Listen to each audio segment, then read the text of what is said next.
दोस्तों नमस्कार, स्वागत है आपका बड़ी खबर बड़े खुलासे में। दोस्तों, योगी आदित्यनाथ ने उत्तर प्रदेश के माफियाओं की अवैध संपत्ति जो उन्होंने अपराध से कमाई है, उसको योगी जी ने एक आदेश पारित कर दिया कि पुलिस अब उस प्रॉपर्टी को 15 दिन के नोटिस पर जब्त कर सकती है। ये अपराध की आय से कमाई हुई संपत्ति में जाना माना यूपी का माफिया मुख्तार अंसारी, जिसको कांग्रेस और समाजवादी पार्टी पालती रही, उसकी प्रॉपर्टी को जब्त करके और लखनऊ में योगी आदित्यनाथ ने 72 फ्लैट बनाकर ईडब्ल्यूएस कैटेगरी के लोगों को बांटने का एक तैयार कर दिया है और उसमें जो है अब रजिस्ट्रेशन शुरू हो गया है। यानी योगी आदित्यनाथ ने तय कर दिया कि जो उत्तर प्रदेश के माफिया हैं जिन्होंने अपराध से संपत्ति अर्जित की है, उनकी प्रॉपर्टी को जब्त किया जाएगा और इस जब्ती के लिए उन्होंने गैंगस्टर एक्ट में ये एनएसए की धारा 923 के तहत कार्रवाई की है। और अब तक आपको बता दूं कि 2017 से आज तक लगभग 4000 करोड़ रुपए की ऐसी प्रॉपर्टी जो माफियाओं की थी, जिसमें अतीक अहमद है, मुख्तार अंसारी है और इनके रिश्तेदार, क्योंकि यह भी देखने में आया पुलिस जांच में कि जो इनके रिश्तेदार हैं उनके नाम पर यह प्रॉपर्टी कर रखी थी, कमाई गई सारी अपराध की थी, लूट, हत्या, अपहरण, इस सब से और जमीनों पर कब्जे करके ये प्रॉपर्टी को कमाया गया था। अब इस कार्रवाई के तहत जो लखनऊ है, वहां पर आपको बताएं, लखनऊ विकास प्राधिकरण यानी एलडीए में 72 फ्लैट बना गए हैं डालीगंज में, जो 2327 वर्ग मीटर का इसका प्लॉट था और इसमें अगस्त 2025 से यानी अगले महीने से रजिस्ट्रेशन शुरू होंगे। जो भी ईडब्ल्यूएस कैटेगरी के लोग हैं वो इसमें अपना रजिस्ट्रेशन करा सकते हैं और लॉटरी सिस्टम के जरिए वो फ्लैट अब मिलने शुरू होंगे। इसमें लगभग 3.5 करोड़ रुपए का ठेका इन 72 फ्लैटों को बनाने के लिए दिया गया, जिसमें औसतन लगभग 5 लाख रुपए का एक फ्लैट के निर्माण में ये लागत आई है, क्योंकि जमीन जो है वो अब सरकार की हो गई है, सरकार ने जब्त कर ली है। 2020 में मुख्तार अंसारी के परिवार से ये प्रॉपर्टी योगी आदित्यनाथ के आदेश के बाद जब्त की गई थी। और आपको यह भी बताऊं कि जैसा मैंने बताया, योगी आदित्यनाथ ने सभी जिले के SSP, commissioner, SP, police commissionerate को एसओपी जारी की है और उन्होंने कहा है कि बीएनएस की धारा 107 के तहत पुलिस अब कार्रवाई कर सकती है और यदि कोई भी माफिया ऐसा पकड़ा जाता है जिसका यह पता लगता है कि उसने जो संपत्ति अर्जित की है वो अपराध से संपत्ति अर्जित की है, तो उसकी जब्ती की कार्रवाई डीएम के जरिए हो सकती है। 15 दिन का नोटिस देना है और उसके बाद यह कार्रवाई हो सकती है। इस एक्शन के बाद पूरे उत्तर प्रदेश में हड़कंप मचा हुआ है कि योगी आदित्यनाथ की अभी तक तो माफियाओं के ऊपर बुलडोजर एक्शन हो रहा था, अब ये जब्ती की कार्रवाई के बाद अब इसमें गरीबों को बांटना, मैं कहता हूं कि इसको अभी तक हम फिल्मों में देखते थे। फिल्मों में अगर कोई एक आदर्श विलेन दिखाया जाता था, आदर्श कोई एक राजा दिखाया जाता था, राजनीतिक दल का नेता दिखाया जाता था, तो हम फिल्मों में देखते थे कि एक ऐसा मसीहा है, एक शहंशाह नाम का एक मसीहा है, रात को निकलता है। अमिताभ बच्चन की एक फिल्म आई थी ना, तो उसमें गाना था कि अंधेरी रातों में एक शहंशाह निकलता है, और उसको दिखाते थे कि वो गुंडे माफिया उनसे वो लूटता है और गरीब बस्तियों में जाकर के उस पैसे को बांटता है। अब ये तो एक काल्पनिक था, फिल्म देखकर अच्छा लग रहा है कि हाँ भाई ऐसा होना चाहिए। रियल लाइफ में ऐसा होता नहीं। रियल लाइफ और रियल लाइफ में बड़ा फर्क होता है।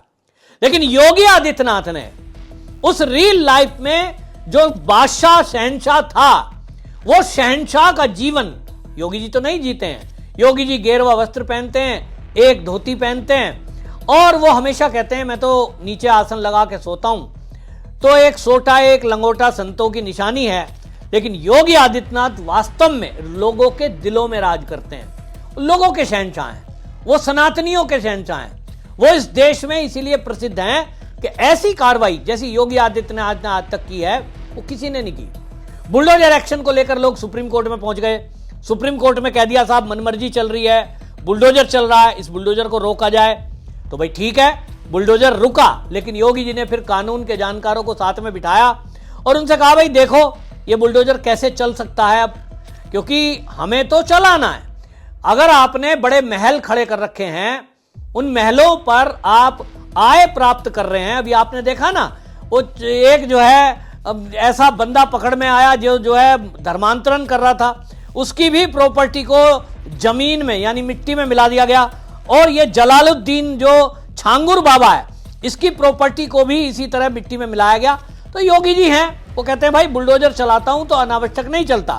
पैमाइश की गई है, पैमाइश में देखा गया है कि ये जो प्रॉपर्टी है, पहली बात तो ये प्रॉपर्टी अपराध की है। धर्मांतरण के नाम पर रेट तय थे। लव जिहाद में फंसाने के लिए ब्राह्मण लड़की का अलग रेट, ठाकुर लड़की का अलग रेट, दलित लड़की का अलग रेट, और उसके लिए बाहर की कंट्रियों से एनजीओ के नाम पर पैसा जुटाया जा रहा था। अपने आप में एक अपराध है। यह एफसीआरए कानून का भी उल्लंघन है कि आप जो है धर्मांतरण के काम में विदेशी चंदे का इस्तेमाल कर रहे हैं, जबकि आपने वो समाज सेवा के नाम पर लिया है। योगी आदित्यनाथ की नजर से यह चीज बचती नहीं है, और जैसे ही यह चीज नजर में आई, अब यह तय कर दिया गया है कि यह जो जलालुद्दीन है बलरामपुर का, इसकी भी जो प्रॉपर्टी है मिट्टी में मिला दी गई है। बड़ा महल था इसका, 20 कमरे थे, अब उसको भी इसी तरह गरीबों में बांटा जाएगा। यानी योगी आदित्यनाथ ने तय कर दिया कि उत्तर प्रदेश में माफिया, भू माफिया, इनके लिए कोई जगह नहीं है। जीरो टॉलरेंस नीति चल रही है, और जीरो टॉलरेंस नीति के तहत यह तय हो गया है कि सभी जिलों में कोई भी इस तरह का माफिया अपराधी है, या तो वो अपराध छोड़ दे या तो वो उत्तर प्रदेश छोड़ दे। और प्रॉपर्टियों पर नजर रखी जा रही है, अपराधियों पर नजर रखी जा रही है। आप देखिए उसके बाद भी अगर योगी आदित्यनाथ की सरकार अभी नहीं होती, क्या हाल होता। पिछले दिनों आपको ध्यान है ना कि किस तरह से लखनऊ में एक पूरा जखीरा पकड़ा गया हथियारों का। ये तो योगी की पुलिस है, एक्टिव है, जगह जगह पता लगाती रहती है। तो सहारनपुर में एक ऐसा ही जखीरा मिला है। मतलब आप सोचिए कितनी बड़ी प्लानिंग है कि एक तरफ लव जिहाद चल रहा है, एक तरफ भूमि पे कब्जे चल रहे हैं, घुसपैठियों को बसाने का काम चल रहा है, बांग्लादेशी रोहिंग्याओं को यहां ले आओ, और जब देखो तब गुंडागर्दी और अपराध। समाजवादी सरकार में इन्हीं लोगों को शह दी गई। योगी जी आए तो सबसे पहले पुलिस को कंट्रोल करने में एक लंबा समय लगा। पहला टर्म जो इनका 17 से 22 का था, उस समय तक तो अधिकारी ये सोचते थे कि योगी जी हैं, ये तो हट ही जाएंगे, वापस तो फिर अपनी सरकार आनी है, माने सपा सरकार आनी है, खाओ खिलाओ का राज चलना है फिर से। लेकिन उन लोगों को झटका लगा जो योगी जी को ये सोच रहे थे कि 22 में तो योगी हट ही जाएंगे। खूब दुष्प्रचार किया कि योगी जी से केंद्र नाराज है, मोदी जी नाराज है, और अब ये हो गया वो हो गया। किसी की कोई दलील चली नहीं। 22 में दोबारा योगी जी फिर से आए, और अब तो योगी जी को लेकर के यूपी नहीं पूरे भारत में इस बात की चर्चा है, योगी जी बार बार यूपी के सीएम रहेंगे जब तक कि केंद्र में उनके लिए कोई गृह मंत्रालय, रक्षा मंत्रालय या प्रधानमंत्री की जगह खाली ना हो।